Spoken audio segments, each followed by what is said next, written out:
एक नहीं, दो नहीं, तीन नहीं, बल्कि अब तैयारी सैकड़ों एफआईआर की है। सैकड़ों एफआईआर मोदी जी के उस चेले के ऊपर जिस चेले ने अब राहुल गांधी को लेकर बदतमीजी की सारी सीमाएं पार कर दी हैं। जब तक वो कोर्ट में केसेस कर रहा था, उसकी याचिकाएं खारिज हो रही थी, उसके बाद भी वो ड्यूल सिटीजनशिप के मामले को च्युइंगम की तरह खींच रहा था, तब तक कांग्रेस ने कोई एक्शन नहीं लिया। लेकिन अब उसने बदतमीजी की वो सीमाएं पार की हैं कि पूछिए मत। बीते कुछ दिनों से लगातार ऊल जुलूल ट्वीट्स, भारतीय जनता पार्टी के द्वारा फैलाए जाने वाले व्हाट्सएप यूनिवर्सिटी के उन ज्ञान को लेकर, उस नॉलेज को लेकर जिसमें राहुल गांधी को बार बार बदनाम करने की साजिशें रची जाती हैं, उनको अब वो ट्विटर पे डाल रहा है। जबकि इन सब के दरमियान विघ्नेश शिशिर का काला चिट्ठा खुल करके सबके सामने आ चुका है। यह व्यक्ति खुद 13 करोड़ के घोटाले का मास्टरमाइंड रहा है, और मास्टरमाइंड रहा नहीं है, केस अभी चल ही रहा है। डिस्चार्ज करने की एप्लीकेशन दी थी, जज साहब ने उससे मना कर दिया। 2025 में जेल गया था और अभी जमानत पे बाहर है। तो अब कांग्रेस क्या करने जा रही है एस विघ्नेश शिशिर के साथ, और आखिरकार एस विघ्नेश कैसे अब इस बात पर अफसोस करता नजर आएगा कि उसने राहुल गांधी से इस हद तक पंगा क्यों लिया, सिर्फ और सिर्फ थोड़ी सी सिक्योरिटी के लिए। सारी बातें जरा विस्तार से करेंगे। नमस्कार, मैं स्वप्निल और आप मुद्दा देख रहे हैं। दोस्तों, आगे बढ़ें उससे पहले वही छोटी सी अपील। मुद्दा इन दिनों एक गंभीर आर्थिक संकट से जूझ रहा है। एक तरफ जहां हमारे मेन बैंक अकाउंट्स बीते लंबे समय से फ्रीज चल रहे हैं, तो दूसरी तरफ हमारे 2.5 साल पुराने चैनल को हमसे लंबे समय तक छीन कर रखा गया था। ऐसे में डे टू डे ऑपरेशंस में मुद्दा को काफी मुश्किलों का सामना करना पड़ता है। लिहाजा आपसे गुजारिश है, यदि आप चाहें तो स्क्रीन पर दिख रहे क्यूआर कोड या फिर के नीचे दिख रहे यूपीआई नंबर्स के जरिए मुद्दा की छोटी छोटी मदद जरूर कीजिएगा, ताकि हमारी बेबाकी यूं ही बरकरार रहे। अब आगे बढ़ते हैं। दोस्तों, बीते कुछ दिनों से मैं लगातार कांग्रेस के कई लोगों से बात कर रहा था, समझने की कोशिश कर रहा था, कुछ लोगों से मुलाकात भी की, और बात तो मैंने कर्नाटक के भी कांग्रेस सरकार में बैठे कुछ लोगों से करी। मैं सिर्फ यह जानना चाह रहा था, यह समझना चाह रहा था कि एक व्यक्ति जो कांग्रेस के निर्विवाद रूप से सबसे बड़े नेता और देश के नेता प्रतिपक्ष, देश के लीडर ऑफ अपोजिशन, उनके ऊपर इस तरीके के मनगढ़ंत आरोप लगा रहा है। और किस तरीके के आरोप? वही आरोप जो तमाम मर्यादाओं को तार तार करते हुए भारतीय जनता पार्टी के अनपढ़ लोग व्हाट्सएप यूनिवर्सिटी पे चलाते हैं। यानी कि राहुल गांधी की शादी हो चुकी है, राहुल गांधी की कई पत्नियां हैं, राहुल गांधी के पास अघोषित रूप से इतनी की संपत्ति है, राहुल गांधी की हर महीने 2000 करोड़ की इनकम होती है, राहुल गांधी संपत्ति छिपाते हैं, राहुल गांधी विदेशों में जाते हैं तो ये करते हैं, वो करते हैं, ना जाने क्या क्या करते हैं। इस तरीके के आरोप वो खुलेआम लगा रहा है। अब मैं ये जानना चाह रहा था कि जब एस विघ्नेश शिशिर ये सब कुछ कर रहा है, तो फिर कांग्रेस को एक्शन क्यों नहीं ले रही? कांग्रेस के तमाम नेता को एक्शन क्यों नहीं ले रहे? भाई, आज की तारीख में आपकी 3 राज्यों में तो सरकार है ना। आपके पास कर्नाटक में सरकार है, हिमाचल प्रदेश में सरकार है, तेलंगाना में सरकार है।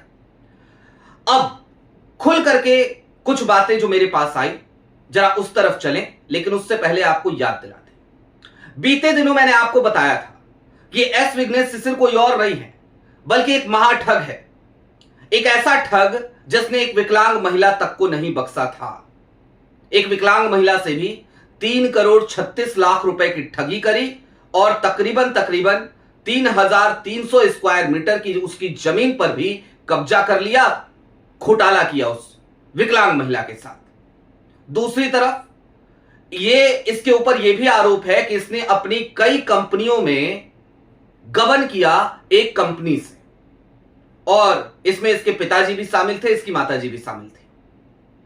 13 करोड़ का कुल घोटाला है ये, दोनों घोटाले मिला करके। एक घोटाला है इसका तकरीबन 9 करोड़ रुपए का, और दूसरा है 3.5 करोड़ रुपए का।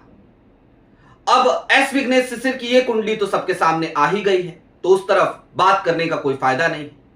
लेकिन दूसरी तरफ ये जो कुछ भी कर रहा है, अब कांग्रेस इसको लेकर जिस तरीके से इसके ऊपर हमला करने जा रही है ना, और ये हमला वो हमला नहीं है जो बार बार ये चीख रहा है, चिल्ला रहा है। आज की तारीख में पता है ट्विटर पे जाके क्या चीखता, क्या चिल्लाता है? ये कहता है बार बार मेरी जान को बड़ा खतरा है। ये कहता है कि चूंकि मैं राहुल गांधी से लड़ाई लड़ रहा हूं, राहुल गांधी बड़े ताकतवर नेता हैं, तो अमित शाह जी आप मुझे Z+ कैटेगरी की सिक्योरिटी दीजिए। हर दिन कम से कम 2 बार ये Z+ कैटेगरी की सिक्योरिटी मांगता है, और चूंकि Z+ कैटेगरी की इसको सिक्योरिटी नहीं मिल रही है, न्यायालय के आदेश पर इसको CRPF का कवर मिला हुआ है, तो इसको बड़ी बेचैनी है। तो ऐसे में ये कर क्या रहा है, राहुल गांधी के ऊपर उलझुल आरोप लगा रहा है। तो अब कांग्रेस क्या करने जा रही है, इसके खिलाफ देश के कोने कोने से अब सैकड़ों FIR दर्ज करने की तैयारी में है कांग्रेस। और खास तौर पर कर्नाटका के अलग अलग इलाकों में, केरल में सरकार बनते ही केरल के अलग अलग इलाकों में, तेलंगाना के अलग अलग इलाकों में, और हिमाचल के अलग अलग इलाकों में। यानी कि टिट फॉर टैट वाली जो कहावत होती है ना, कांग्रेस अब उसको चरितार्थ करने जा रही है, और यह कांग्रेस की मजबूरी है। क्यों है, जरा ये समझिए। कांग्रेस आखिरकार कब तक सब्र करे, कब तक संयम बना के रखे? आप जब तक केस कर रहे थे तो ठीक है, केस कीजिए। राहुल गांधी के ऊपर वैसे भी 30 से ज्यादा केसेस हैं। राहुल गांधी कहते हैं ये सारे केसेस मेडल की तरह है। लेकिन एक तरफ आप केस करते हो, फिर आप मीडिया में बाइट्स देते हो, बाइट्स दे करके आप अपनी पॉपुलैरिटी बढ़ाते हो। जिस व्यक्ति को कोई नहीं जानता था, आज वो लगातार चर्चाओं में रहता है, और उसके बाद अपनी उसी लोकप्रियता का फायदा उठाते हुए आप देश के नेता प्रतिपक्ष को और कांग्रेस के निर्विवाद रूप से सबसे बड़े नेता को बदनाम करने की जद्दोजहद में लगे हो। जबकि दूसरी तरफ आपका खुद का इतिहास कलंकित है, आपकी पूरी फैमिली घोटाले में शामिल रही है। आप खुद 2025 में इसी लैंड वाले मामले में जमानत पे बाहर आए। जब आपने खुद को डिस्चार्ज करने की याचिका लगाई, तो माननीय जज साहब ने आपसे सीधे तौर पे कह दिया कि आपको डिस्चार्ज नहीं किया जाएगा, जमानत पे बाहर है। चलिए ये ठीक है, पर्याप्त सबूत मौजूद हैं कि आपने घोटाले किए हैं। और पता है उस विकलांग महिला के साथ इसने घोटाले कैसे किए थे, विस्तार से जरा वो भी जान लीजिए। और फिर आप सोचिए कि ये किस तरीके का कुकृत्य करने वाला व्यक्ति है। एक विकलांग महिला थी, उसको एक गिफ्ट डीड मिला, उपहार में, गिफ्ट में उसको एक जमीन का प्लॉट मिला 3300 स्क्वायर का। उसे वो जमीन बेचनी थी, उसे जरूरत थी। तो उसने जब ये इच्छा जाहिर करी कि मुझे जमीन बेचनी है, तो इसने यानी कि विघ्नेश ने जाकर के उससे संपर्क किया, अपने एक साथी के साथ, कलिंगा राव संपर्क किया, सौदा तय किया। 3,36,00,000 रुपए में 3,300 कुछ स्क्वायर फीट की जमीन का सौदा तय हो गया। सौदा तय हुआ तो उस महिला से इसने कहा कि चूंकि ये जमीन बड़ी महंगी है, एक बड़ी रकम है ये, तो आपको ना इसके लिए एक ज्वाइंट अकाउंट खुलवाना होगा। महिला को इतनी जानकारी नहीं थी कि जमीन का सौदा कैसे करना चाहिए, कैसे नहीं करना चाहिए, तो वो इसके बहकावे में आ गई। उसने एक ज्वाइंट अकाउंट खुलवाया इसी के पार्टनर के साथ, यानी कि कलिंगा राव के साथ। अब कलिंगा राव और उस महिला अयम्मा दोनों का ज्वाइंट अकाउंट खुल गया।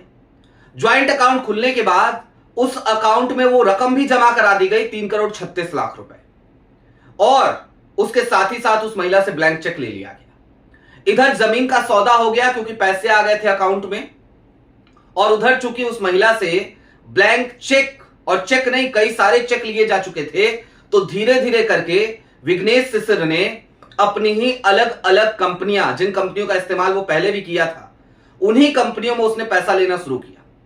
इसकी एक और कंपनी है ऑक्टेन कॉफी करके, ऑक्टेन वर्ल्ड वाइड कॉफी, बड़ा अच्छा उसका मार्केट है, 271 करोड़ रुपए का टर्नओवर है उस कंपनी का।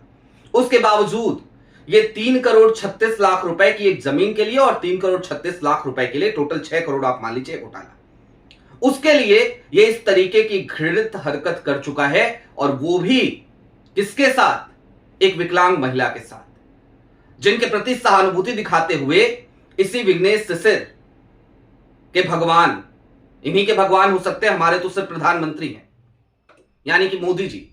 वो कहा करते हैं कि विकलांग मत कहिए, अपमान है, ये दिव्यांगजन है, डिफरेंटली एबल्ड। ठीक है, डिफरेंटली एबल्ड, लेकिन मोदी जी आप ही का चेला इस तरीके का घृणित कार्य कर रहा है और उसके बावजूद वो इस तरीके की हरकतें कर रहा है और उसके बाद गर्व से वो कहता है कि मैं भारतीय जनता पार्टी का सदस्य हूं, मैं राष्ट्रीय स्वयंसेवक का सदस्य हूं। आप लोगों को बड़ी खुशी होती है। मोदी जी, अगर आपको वाकई में सहानुभूति है डिफरेंटली एबल्ड लोगों से, तो क्या आपको दुख नहीं होता? क्या आपको एस विघ्नेश शिशिर से घृणा नहीं होती? क्या आपको नफरत नहीं होती? होनी चाहिए मोदी जी, होनी चाहिए। आपको तो सीधे तौर पर भारतीय जनता पार्टी की इकाई से कहना चाहिए कर्नाटका की कि इस आदमी की सदस्यता खारिज करो, इसे सस्पेंड करो। यह खुद को भाजपा का कार्यकर्ता ना कह सके, लेकिन नहीं, ऐसा नहीं होगा, क्योंकि वो वही तो कर रहा है जो एजेंडा है। आज की तारीख में इस देश में भारतीय जनता पार्टी को बहुत अच्छे से पता है, मोदी जी और शाह साहब सबको अच्छे से पता है कि इस देश में अगर कोई उनके खिलाफ मजबूती से लड़ रहा है तो उस शख्स का नाम है राहुल गांधी। लिहाजा जो व्यक्ति राहुल गांधी को इस हद तक जाकर के बदनाम करे, लिहाजा जो व्यक्ति राहुल गांधी को बार बार डिरेल करने की कोशिश करे, वो व्यक्ति तो आंखों का तारा हो जाएगा। और वही हाल विघ्नेश शिशिर के साथ हो भी रहा है।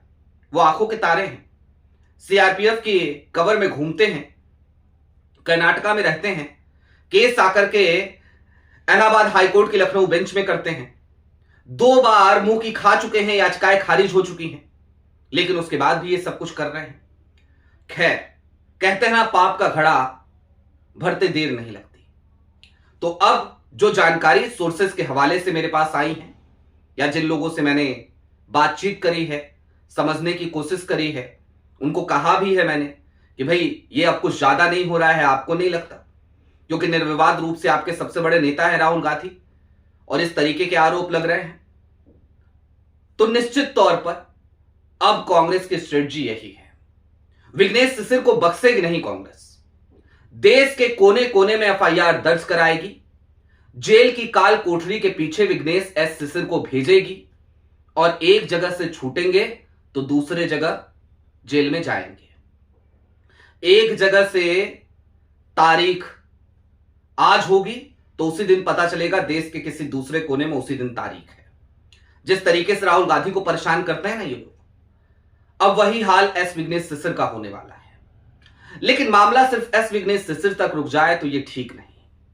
मुझे तो लगता है कि कांग्रेस के पास भले सीमित संसाधन हों, लेकिन कांग्रेस को चाहिए कि उन तमाम एजेंडाधारियों को जो लगातार राहुल गांधी को बदनाम करते हैं, उनके साथ भी इसी तरीके का सलूक अब कांग्रेस करना शुरू कर दे तो बेहतर होगा। क्योंकि राहुल गांधी सिर्फ आपके सांसद नहीं है, इस देश की चौथी सबसे बड़ी संवैधानिक पोजीशन वो होल्ड करते हैं। इस देश के नेता प्रतिपक्ष हैं, लीडर ऑफ अपोजिशन है, और निर्विवाद रूप से, मैं बार बार इस शब्द पे जोर दे रहा हूं, निर्विवाद रूप से वो आज की तारीख में कांग्रेस का चेहरा है, कांग्रेस के सबसे बड़े नेता हैं। लिहाजा उनको झूठे मामलों में कॉन्स्पिरेसी थ्योरी के आधार पर, व्हाट्सएप यूनिवर्सिटी के फर्जी ज्ञान के आधार पर यदि कोई इस तरीके का ठग, महाठग, फ्रॉडिया, अंधभक्त बदनाम करने की कोशिश करे तो जिम्मेदारी कांग्रेस के संगठन की है और कांग्रेस की उन तमाम सरकारों की है कि वो उसे काउंटर करें, और सिर्फ काउंटर ना करें बल्कि उसे, उस व्यक्ति को उसकी सही जगह पर पहुंचाने का काम करें। आपकी क्या राय है वो हमें कमेंट बॉक्स में जरूर बताइएगा। अभी के लिए दीजिए इजाजत। चलते चलते फिर वही अपील, चैनल पर नए हो तो सब्सक्राइब करते हुए जाइएगा, सक्षम हो तो छोटी छोटी मदद मुद्दा की जरूर कीजिएगा। बहुत शुक्रिया।